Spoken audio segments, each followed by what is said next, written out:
Energy is nature here. Yeah. And nature is a commodity. That's why people come here.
This is not a story about what blockchain is. It is a story about what blockchain needs, and all of the people, infrastructures, and ecologies that must collaborate to meet those needs. We have come to refer to the production of cryptocurrency as mining, but in practice it is actually more like alchemy. Alchemy is a process of creation through combination, but it is also a declaration about our relationship to natural processes, about our ability to harness geological power and transmute it to human hands. The making of blockchain and cryptocurrency is an alchemical process. It declares and actively manifests a relationship between nature, value, and information. What does this relationship look like? What does it sound like? What spaces does it inhabit? What will rise to meet us in our walk through this Arctic blockchain geography?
So maybe we could start with what makes Iceland a good place to locate cryptocurrency mining operations.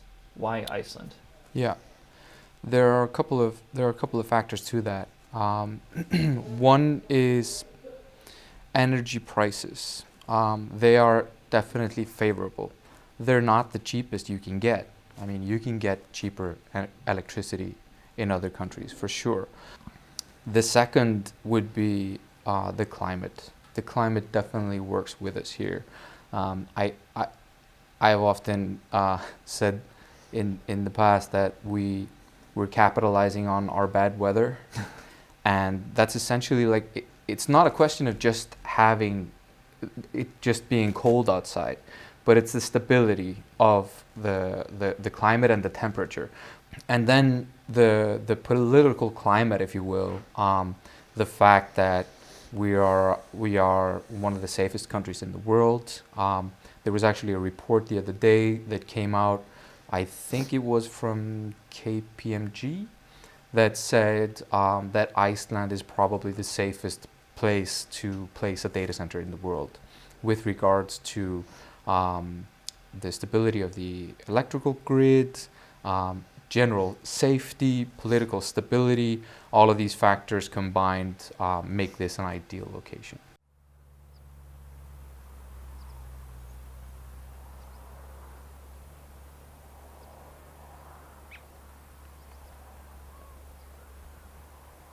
This is where our story ends. The Etix Everywhere Borealis Data Center in Blönduós, a small town in northern Iceland. While the citizens of Blönduós number only 900, the 6 houses of this data center contain over 27,000 cryptocurrency mining machines, using on average about 32 megawatts of energy per hour.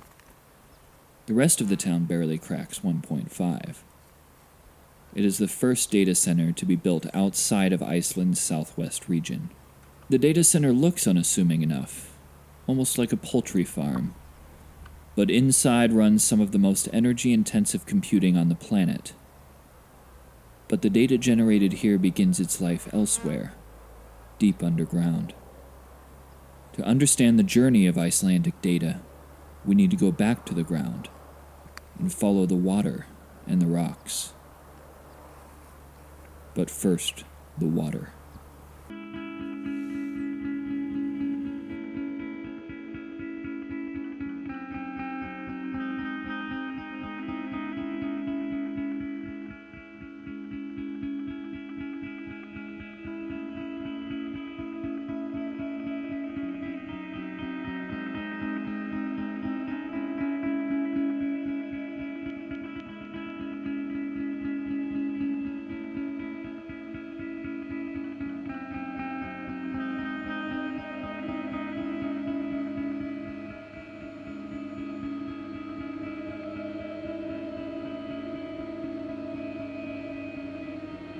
You're right now in a country that has an abundance of energy, yet at the same time you have entire parts of the country that do not have sustainable, reliable energy accessible to them. Or you have parts of the country that have massive energy bills compared to, for instance, the Southwest where we are now. And of course there are two things that come into that. There are parts of this country that have an abundance of hot water, right? And there, energy can be made in different ways, etc., etc. And it's green energy and all of this other jazz. And I think that we kind of were spoiled. We have an idea that we have enough in abundance and we don't have to think about it, but we do.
The Icelandic homes, Icelandic homes use around 5% of the electricity.